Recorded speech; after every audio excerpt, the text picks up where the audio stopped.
My name's Enzina Marrari. I'm an artist and educator in Anchorage, Alaska.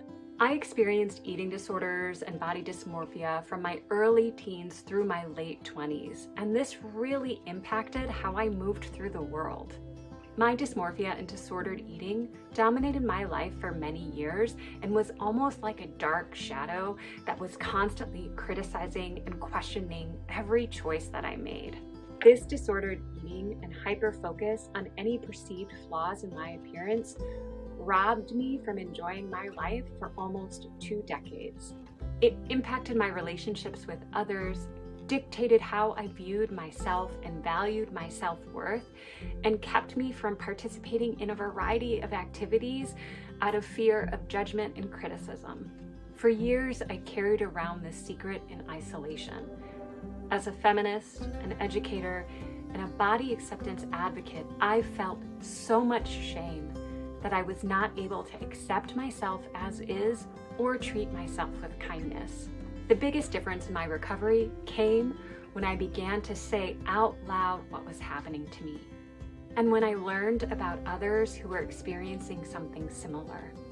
Saying out loud what was happening was a defining and scary moment. It made it real, but it also started the process of taking my power back, reclaiming my sense of self and identity, and giving me the space I needed to start to heal. Working in therapy to unpack the root of this illness and my behaviors empowered me to move through my disorder and beyond it. I want others to know that recovery is not a linear process. It can be filled with fits and starts, relapses and redos. Mine certainly was. I also want others to know that you cannot tell someone has an eating disorder just by looking at them, and that we live in a world that is constantly messaging and triggering to us that we are not good enough in our own skin and bodies.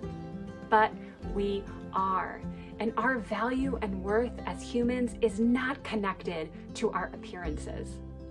If you or someone you love is experiencing an eating disorder, I encourage you to seek support. Finding an eating disorder-informed therapist or a therapist that you trust can make a world of difference towards your recovery. It is so important to give voice to these experiences so that you can begin your process of moving through them in healing. You are not alone, and there is a world free of these dark shadows. I'm Enzina Marrari. Eating disorders are real, and recovery is possible.